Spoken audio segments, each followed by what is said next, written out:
बिस्मिल्लाहिर्रहमानिर्रहीम। अस्सलाम वालेकुम नाज़रीन, आप यूट्यूब चैनल देख रहे हैं। मैं इमरान खान हूँ। नाज़रीन, एक बड़ा अफसोसनाक वाक़या पेश आया। ये पेशावर का थाना अरमड़ का इलाका है और उसकी हदूद में मुफ्ती मुनीर शाकिर साहब शहीद हो गए हैं।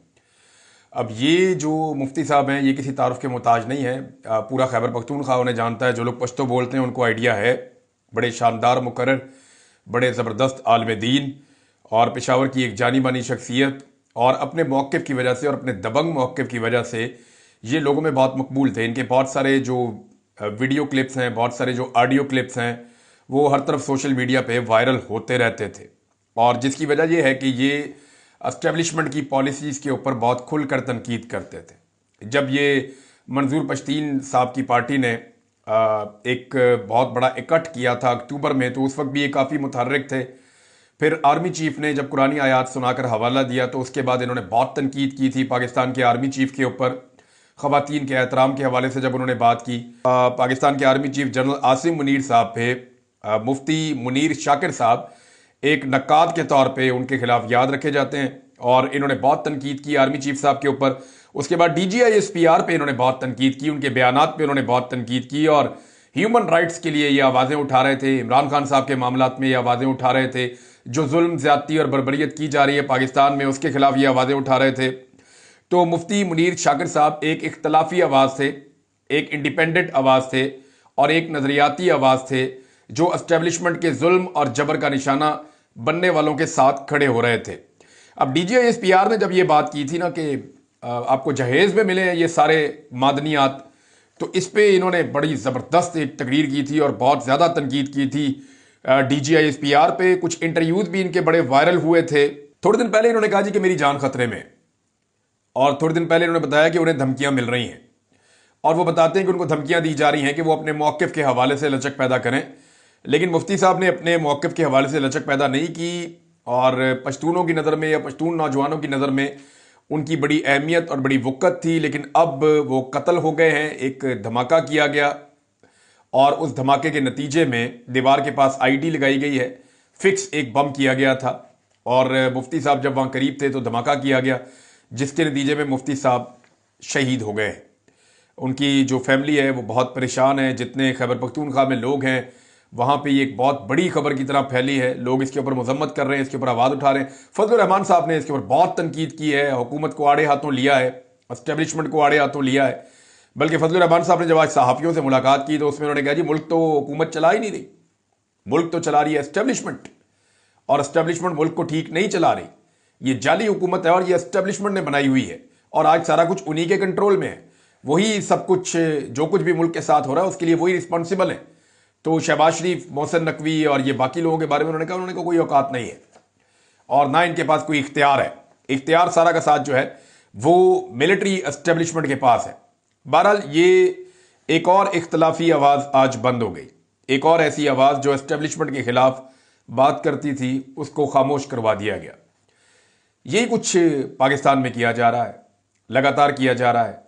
रज़ी ताहिर साहब के बकौल ये मुफ्ती साहब जो है, इन्होंने बाकायदा हुकूमत को आगाह किया था कि इनकी जान को खतरा है और इनको धमकियां दी जा रही हैं, लेकिन हुकूमत ने तवज्जो नहीं दी, और अब वो शहीद हो गए हैं।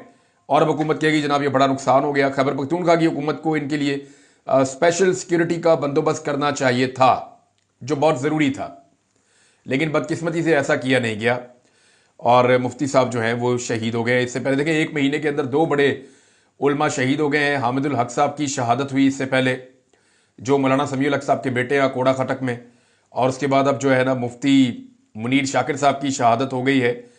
और इससे पहले बलूचिस्तान के अंदर एक आलिम दीन मुफ्ती जिन्होंने कुलभूषण यादव की गिरफ्तारी में मदद की थी, उनकी भी जो है उनको भी शहीद किया गया। वहाँ पे जो है वो भारत के अंदर इसको बहुत बड़ी खबर बनाया गया। भारत ने बहुत सारे टारगेट पाकिस्तान में अचीव किए हैं, लेकिन पाकिस्तान की एजेंसियाँ भारत को रोकने के बजाय इस वक्त एक ही टारगेट अचीव कर रही हैं, वो है इमरान खान और पाकिस्तान तहरीक इंसाफ। नाजरीन, एक खबर यह है कि जिस शख्स ने पाकिस्तान में पेट्रोल को 70 रुपए लीटर करना था, अब वही शख्स पाकिस्तान का वजीर आजम है। यानी ये शहबाज शरीफ का एक बयान मैं निकाल कर आपके सामने रखता हूँ। ये जब इमरान खान साहब की हुकूमत थी, तो कोरोना वायरस के दौरान शहबाज शरीफ साहब का बयान था, पूरी दुनिया की हालत बुरी थी, पतली थी, महंगाई पूरी दुनिया में बढ़ रही थी। तो शहबाज शरीफ ने स्टेटमेंट दिया था कि हुकूमत पेट्रोल डीजल की कीमत 70 रुपए फी लीटर मुकर्रर करे, कीमत कम कर दे से हुकूमत को कोई नुकसान नहीं होगा, यानी हुकूमत को नुकसान ही नहीं होगा। आलमी मंडी में पेट्रोल की जितनी मर्जी कीमत हो, वो कह रहे जी कीमत कम करें, इससे हुकूमत को कोई नुकसान नहीं होगा, बल्कि हुकूमत फायदे में रहेगी। 70 रुपए लीटर पेट्रोल बेचे। आज वही शख्स जो इमरान खान साहब के दौरे हुकूमत में जब पेट्रोल आलमी मंडी में महंगा हुआ करता था, उस वक्त वो सस्ता पेट्रोल मांग रहा था और 70 रुपए लीटर पेट्रोल मांगता था। आज उस शख्स की हुकूमत है और उसने पेट्रोल की कीमत नहीं, पेट्रोल के ऊपर जो सिर्फ लेवी है उसको बढ़ाकर 70 रुपए कर दिया। कीमत तो इसके बाद शुरू होगी ना, यानी अगर पेट्रोल 1 रुपए लीटर भी हो ना तो फिर 70 रुपए लीटर नहीं हो सकता। उसकी वजह यह है कि 70 रुपए तो उसके ऊपर लेवी ले रहा है। जिस शख्स ने यह दावा किया था कि उसकी हुकूमत होती तो वो 70 रुपए लीटर पेट्रोल बेचता, और इमरान खान को 70 रुपए पेट्रोल बेचना चाहिए लीटर, क्योंकि इससे हुकूमत को कोई नुकसान नहीं होगा। आज उस शख्स की हुकूमत है। आलमी मंडी में पेट्रोल इमरान खान साहब के दौरे हुकूमत की निस्बत आज 40% सस्ता है, लगभग आधी कीमत पे मिल रहा है। और ये बेच कितने में रहे हैं? 70 रुपए तो सिर्फ उसके ऊपर लेवी ले रहे हैं। अंदाजा कीजिए आप ये कैसे फ्रॉडी हैं जो पाकिस्तान के ऊपर मुसल्लत किए गए हैं। इसमें सनाउल्लाह मस्ती खेल साहब ने एक स्टेटमेंट दिया। वो कहते हैं अप्रैल 2022 में जब खाम तेल की कीमत $117 फी बैरल थी तो पाकिस्तान में पेट्रोल की कीमत 150 रुपए फी लीटर थी। अब आलमी मार्केट में खाम तेल 3 साल की कम तरीन सतह पर यानी $68 फी बैरल पे आ गया है, तो पाकिस्तान में पेट्रोल 256 रुपए फी लीटर है। फिर भी फार्म 47 की हुकूमत शिकस्त खोरदा वुज़रा कहते हैं कि महंगाई में तारीखी कमी हो रही है। तो ये महंगाई में कमी तो नहीं हो रही, महंगाई में इजाफा ही हो रहा है। और ये हुकूमत ऐसे ही चल रही है जैसे वो PIA का त्यारा एक टायर के ऊपर लैंड किया है। यानी मेरी समझ से बाहर है कि क्या दुनिया की कोई ऐसी एयरलाइन भी हो सकती है जो इतनी गाफिल हो कि टायर उतारे तैयारे का और फिर भूल जाए और बाद में वो तैयारा जो है वो लैंड हो जाए एक टायर के ऊपर। ये किसी जर्नलिस्ट ने खबर दी, उन्होंने कहा जी वो टायर उधर से मिल गया है और ये गफलत है। यानी ऐसी गफलत कैसे हो सकती है कि एक टायर के ऊपर तैयारा चला गया, लैंड हो रहा है? यानी इससे ज्यादा भोंडी और गलीज हरकत हो नहीं सकती। और इस एयरलाइन के ऊपर अब कौन ट्रैवल करेगा? बहुत सारे हमारे दोस्त हैं जो मिडिल ईस्ट में रहते हैं या यूरोप में रहते हैं, वो अक्सर ये कहते हैं जी PIA का रिस्क आप ना लें। इवन जो PIA के अंदर काम करने वाले लोग हैं ना, वो कहते हैं जी हमारे तैयारे इस काबिल नहीं है ना हमारी सर्विस इस काबिल है, आप यहां पे अपनी जान का रिस्क ना लें। ये मुझे मेरे 2-3 दोस्तों ने ये बात बताई। हम ये बात करते नहीं इसलिए कि पाकिस्तानियों का मामला है, पाकिस्तान का मामला है, पाकिस्तान के रेवेन्यू और पाकिस्तान के इदारे का मामला है, लेकिन जान से कीमती तो कोई चीज नहीं होती ना। जब आप इंसानी जानों से खेलना शुरू कर देंगे तो सिर्फ हम इसलिए खामोश रहे कि जनाब ये पाकिस्तान की एयरलाइन है, इसको ऊपर उठाना है, चाहे लोग उसके अंदर मरते जाएं। तो एक टायर के ऊपर इन्होंने ऐसे तैयारे को लैंड करवाया जैसे इन्होंने फार्म 47 के ऊपर असेंबली के अंदर बंदे लैंड करवाए थे। यानी हर चीज इस हुकूमत की जाली है, हर बात में इस हुकूमत की 2 नंबरी है। नादरीन, एक और पाबंदी लग गई है पाकिस्तान में और सिर्फ एक लाइन का पैगाम भिजवाया गया है न्यूज चैनल्स को। सोराब बरकत साहब ने भी खबर दी है और न्यूज चैनल को सिर्फ एक लाइन का पैगाम भिजवाया गया और यह पैगाम वहीं से गया जहां से जाता है। यानी मुझे टीवी चैनल वाले जब कह रहे थे ना कि आपको हम रखना चाहते हैं अपनी टीवी चैनल में, लेकिन हमें एक NOC दरकार है, तो वो NOC जो है वो पैमरा ने नहीं देना होता, हुकूमत ने भी नहीं देना होता, वो मिलिट्री एस्टेब्लिशमेंट ने, एजेंसियों ने देना होता है, या ISPR से जारी होगा। तो अब जनाब एक लाइन का हुक्मनामा आया टीवी चैनल्स को और उसके ऊपर अमल दरामद हो रहा है। देख लेते हैं ना कौन सा टीवी चैनल उन्हें दिखाता है कि इम्तियाज गुल is banned from appearing on television, कि अब इम्तियाज गुल साहब को बैन कर दिया गया है, टेलीविजन पे उनको नहीं दिखाया जाएगा। वजह क्या है? इम्तियाज गुल साहब ने एक स्टेटमेंट दिया था जब अमेरिका को पकड़ के हवाले किया गया था शरीफुल्लाह को, तो उन्होंने कहा था कि ये एक कामयाबी के तौर पे आप देख रहे हैं, लेकिन ये पाकिस्तान के लिए एक नेगेटिव खबर है कि पाकिस्तान को दहशतगर्दों और दहशतगर्दी के साथ जोड़ा जा रहा है।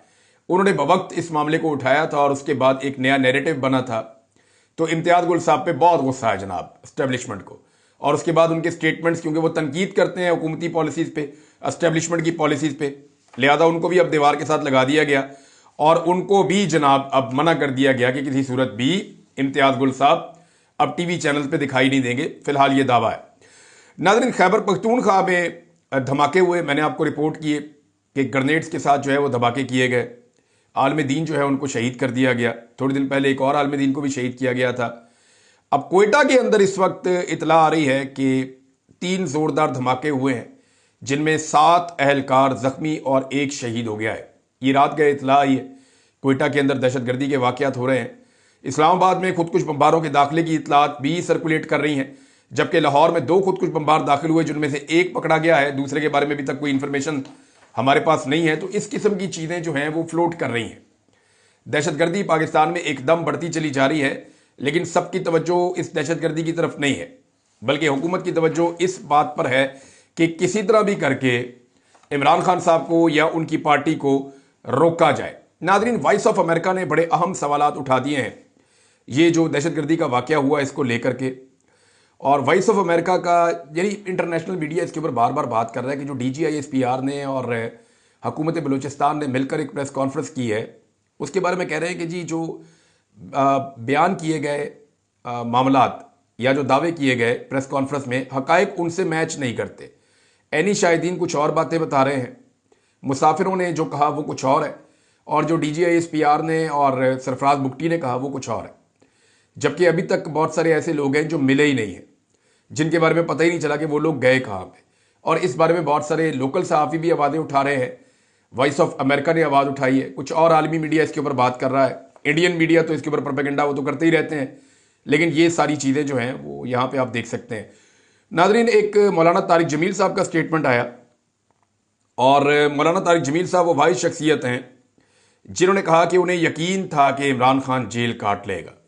यानी इससे पहले हमने जिसका भी इंटरव्यू सुना, जिस बहरूपिये का हमने इंटरव्यू सुना, उसने यही कहा, उन्हें ये नहीं, मुझे नहीं लगता था कि इमरान खान जेल काट सकता है या कैद काट सकता है। मैं आपको पहले दिन से ये कह रहा हूं कि इमरान खान कैद काट लेगा। ये जिस इमरान खान को पुराना जानते हैं वो कोई और था, ये इमरान खान एक मुख्तलिफ आदमी है। मेरी इमरान खान साहब से बात हुई है, जिस एतमाद के साथ वो जेल में जाने और जेल की कैद काटने के लिए अपने आप को ज़हनी तौर पर तैयार कर रहे थे, ये आदमी हार नहीं मानेगा। मौलाना तारिक जमील साहब ने कहा कि इमरान खान सच्चा, दयानतदार और मोमिन आदमी है। मुझे यकीन था कि वो ये कैद काट लेगा। अगर अडियाला जाकर उससे मिलने का मौका मिला तो कहूंगा शाबाश, कमाल कर दिया तुमने, तारीख बदल दी। और दूसरे जो बहरूपिये हैं या को मौलवी हैं या इधर उधर से जो लॉन्च किए जाते हैं, वो कहते हैं जी वो तो ये प्रोपेगेंडा कर रहे थे कि इमरान खान जो है वो डर जाएगा, इमरान खान जो है वो भाग जाएगा, इमरान खान जो है वो बुज़दिल है, हार मान जाएगा। ये सारी बातें वो करते थे, लेकिन अब वो सारे अपने बेचारे गोंगलों से मट्टी झाड़ते हैं। अब उन्हें शर्म भी नहीं आती, माफ़ी भी नहीं मांगते इमरान खान से कि हमने तुम्हारे खिलाफ प्रोपेगेंडा किया।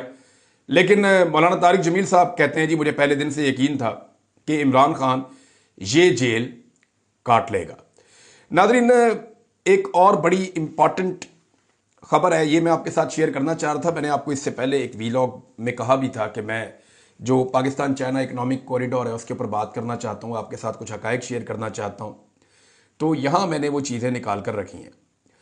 अब यहाँ से मैं आपको दिखाता हूँ जो मैप नंबर 1 है, इसको अगर आप देखते हैं, ये ज़रा मैप मैंने आपके सामने रखा है, इसको आप देखें। चाइना ने एक इनिशिएटिव शुरू किया इससे चंद साल पहले, और ये उनकी दहाइयों की, कई दहाइयों से जो वो मेहनत कर रहे हैं, ये उसका नतीजा है। चाइना ये चाहता है कि उनका माल दुनिया के हर कोने में पहुंचे, क्योंकि दुनिया में सबसे ज़्यादा प्रोडक्शन अब चाइना कर रहा है। वो ये चाहता है कि उनकी इलेक्ट्रिक गाड़ियां हों या उनका इक्विपमेंट हो, घर में इस्तेमाल होने वाला सामान हो, खाने पीने की चीज़ें हो, मसनूई चीज़ें हो, इस्तेमाल की चीज़ें हो, कुछ भी हो, दुनिया में हर जगह पे जहां सारिफीन मौजूद हैं वहां पे डायरेक्ट चाइना का माल पहुंचना चाहिए। उसके लिए चाइना ने एक मनसूबा बनाया जिसको बेल्ट एंड रोड का मनसूबा कहते हैं। इसमें चाइना ने ज़मीन के ऊपर बहुत सारे रास्ते बनाने थे जहां से वो अपना माल दूर दराज के मुल्कों तक ले जाता, और इसके अलावा चाइना ने समंदर के अंदर भी कुछ बंदरगाहों को इस्तेमाल करना था ताकि दुनिया के साथ उसकी कनेक्टिविटी बढ़ जाए। अब चाइना ने इसको नाम दिया बेल्ट एंड रोड इनिशिएटिव। इसके जरिए से चाइना ने जाना कहां कहां था वो मैं आपको बता देता हूं।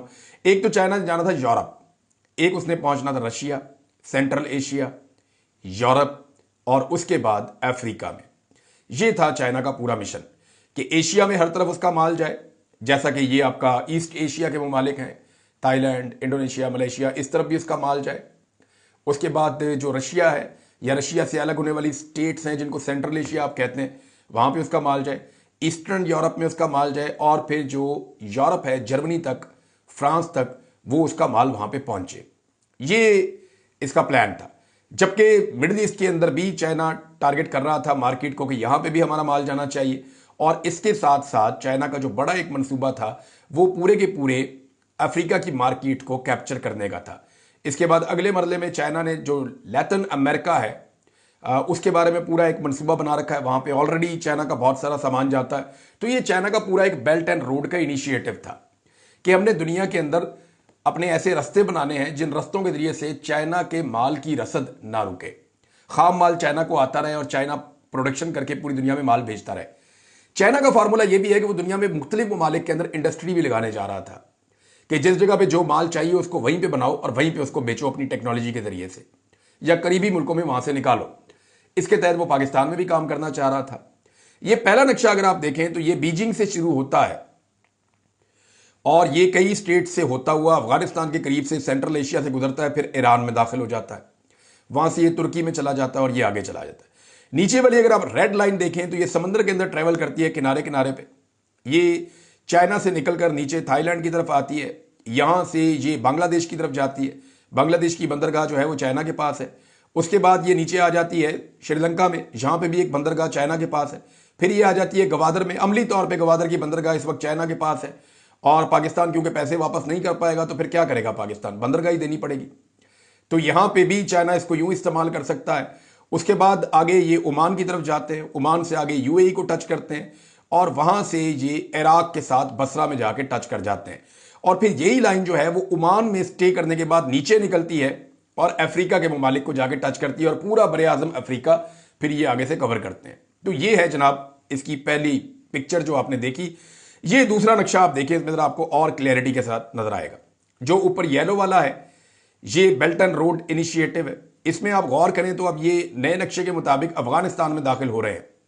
अफगानिस्तान में जब से ये नई हुकूमत बनी है तो इन्होंने एंगेजमेंट की है चाइना के साथ और अब अफगानिस्तान ने भी बेल्ट एंड रोड के लिए अपने मुल्क से जगह दी है चाइना को। तो चाइना अफगानिस्तान को भी इस्तेमाल करेगा। उसके साथ साथ जो तुर्कमेनिस्तान, उज़्बेकिस्तान, किर्गिस्तान, ताजिकिस्तान, इन सारे मुल्कों में से गुजरता हुआ, इवन मंगोलिया में से भी गुजर रहा है, तो ये पहुंचेगा इस्तांबुल और वहां से फिर मॉस्को की तरफ और मॉस्को से आगे फिर यूरोप में दाखिल होगा और बेल्जियम की तरफ जाएगा, नीचे से इटली की तरफ जाएगा। और जो ग्रीन वाली आपको लाइन नजर आ रही है ये सारे समुद्री रास्ते हैं, ये भी यूरोप को जाके टच करेंगे और कीनिया में नीचे अफ्रीका तक पहुंचेंगे। फिर यही माल जो है वो आपका साउथ अफ्रीका तक भी जाएगा। ये नेक्स्ट जो तीसरा मैप है इसको आप देखें तो आपको आइडिया हो जाएगा कि यूरोप को कैसे घेरा है। ये जो ऊपर करके आपको एक पूरा एक मुंह सा नजर आ रहा है रेड कलर का नक्शे के अंदर, तो इसको अगर आप गौर से देखें तो आपको पता चल जाएगा कि यूरोप को किस तरह से चाइना घेर रहा है। हमारी जितनी भी मसनूआत हैं वो यूरोप में पहुंचनी चाहिए, हमारे रास्ते जो है वो यूरोप के साथ भी खुलने चाहिए। ये जो डॉटेड लाइंस हैं ये बहरी जहाज़ों का रास्ता है और ये जो रेड लाइन है ये कॉरिडोर है, यानी ये इसके ऊपर ट्रक चलेंगे, कंटेनर्स चलेंगे, तो ये वो वाला रास्ता है। अच्छा, पाकिस्तान के अंदर आप ये देखें ग्रीन लाइन आपको नजर आ रही है जो गवादर में जा रही है काशगर से शुरू होकर, ये है सी पैक, पाक चाइना इकोनॉमिक कॉरिडोर, ये सी पैक है जनाब। अब इस सी पैक का क्या चाइना को कोई फायदा होगा? देखें पाकिस्तान अपने आप को गेम से आउट करता चला जा रहा है। वो कैसे कर रहा है जरा अगला नक्शा आप देखें फिर मैं आपको बताता हूं।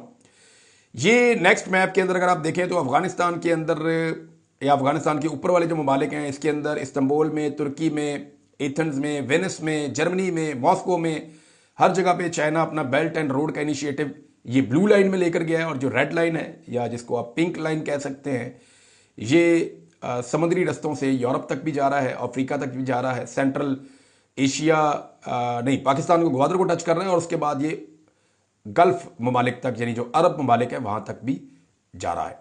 तो ये आपने चारों मैप देख लिया। पाकिस्तान ने किया गया, पाकिस्तान ने अपनी पॉलिसी को बदला। मैं आपको बार बार ये कहा करता था आज से चंद साल पहले तक कि एक बहुत बड़ा पाकिस्तान के पास मौका है और चाइना के लिए एक सबसे छोटा रास्ता बनने जा रहा है। ये जो इतने लंबे रास्ते चाइना अबूर कर रहा है पाकिस्तान के लिए, गवादर की बंदरगाह और ये जो सी पैक का रोड है ये सबसे छोटा रास्ता बन जाएगा। लेकिन पाकिस्तान ने अमेरिका की बातों में आकर अमरीकी जंग का हिस्सा बनना पसंद किया, जिसकी वजह से पाकिस्तान के कुछ ताल्लुकात मुल्कों के साथ खराब हो गए और उसके बाद पाकिस्तान में एक अनारकी का दौर शुरू हो गया। उस अनारकी के दौर में पाकिस्तान में दहशतगर्दी बढ़ती चली गई। चाइनीज जो जितने भी इंजीनियर थे उनके ऊपर बहुत सारे अटैक्स हुए, बहुत सारे हमले हुए, हालात इतने ज़्यादा ख़राब हो गए कि अब पाकिस्तान के अंदर ट्रैवल करना मुश्किल है। गवादर में जो इंटरनेशनल एयरपोर्ट बनाया गया, चाइना ने वहाँ पे ये बनाया, बहुत बड़ा एयरपोर्ट है, मैंने वो देखा भी है। तो गवादर एयरपोर्ट के ऊपर जो इंटरनेशनल लेवल का एयरपोर्ट है, कहा जा रहा था कि एयरपोर्ट बनेगा तो गेम चेंजर हो जाएगा। कोई एक इंटरनेशनल फ्लाइट अभी तक गवादर एयरपोर्ट के ऊपर नहीं उतरी। इतने महीने हो गए इफ्तिताह करके आ गए ये। क्यों नहीं उतर रही इंटरनेशनल एयरपोर्ट के ऊपर इंटरनेशनल फ्लाइट्स ग्वादर में? उसकी वजह यह है कि आप दुनिया में अकेले होते जा रहे हैं। ओमान जो ग्वादर के बिल्कुल सामने वाक़ है, क्योंकि पाकिस्तान ने ग्वादर का जो ये जजीरा है ये ओमान से लिया था, पहले ये ओमान की मलकियत होता था। अगर आप ओमान में खड़े हो जाएं समंदर के किनारे मखसूस जगहों पे तो आपको ग्वादर नज़र आता है। और अगर आप ग्वादर में ऊपर जाके जहाँ वो पीसी होटल बना हुआ है वहाँ टॉप पे जाके आप खड़े हो जाएं तो वहाँ से आपको ओमान की लाइटें रात के वक्त आपको नज़र आती हैं। तो ये जनाब ओमान ने अपने वीज़े बंद कर दिए पाकिस्तानियों के लिए, दुबई ने अपने वीज़े बंद कर दिए पाकिस्तानियों के लिए, सऊदीया जो है वो उम्रे के वीज़े रिजेक्ट करता चला जा रहा है। अरब ममालिक पाकिस्तान से नाराज़ हैं। ईरान के साथ हमारे ताल्लुकात वैसे ही ठीक नहीं है। अफगानिस्तान के साथ हमने अपने ताल्लुकात जानबूझ के हम बर्बाद कर रहे हैं। इंडिया के साथ वैसे ही ताल्लुकात ठीक नहीं है। और चाइना परेशान है कि पाकिस्तान में दहशतगर्दी रुकने का नाम ही नहीं ले रही। पूरी दुनिया में पाकिस्तान दूसरे नंबर पर आ गया है। तो वो जो हमारी एक अपॉर्चुनिटी थी, हमने अपने पाँव पे खुद कुल्हाड़ा मारा और बेड़े ही गर्क कर लिया पकड़ के। अब हालात ये है कि चाइना वो रास्ते ढूंढ रहा है बेल्ट एंड रोड इनिशिएटिव में जो पाकिस्तान को बाईपास करके जा रहे हैं। मैक्सिमम होगा पता कि आने वाले दिनों में अगर हमने अपना किबला ठीक ना किया और अगर हम पाकिस्तान के अंदर अमनो अमान लाने में हम कामयाब ना हुए और पाकिस्तान के अंदर कॉन्फिडेंस वापस रीबिल्ड ना किया, पाकिस्तान में सियासी और माशी इस्तेहकाम ना आया, अमनो अमान ना आया, तो फिर चाइना बारों बार रास्ते ढूंढेगा और वो सिर्फ आपकी ग्वादर की बंदरगाह को इस्तेमाल करेगा।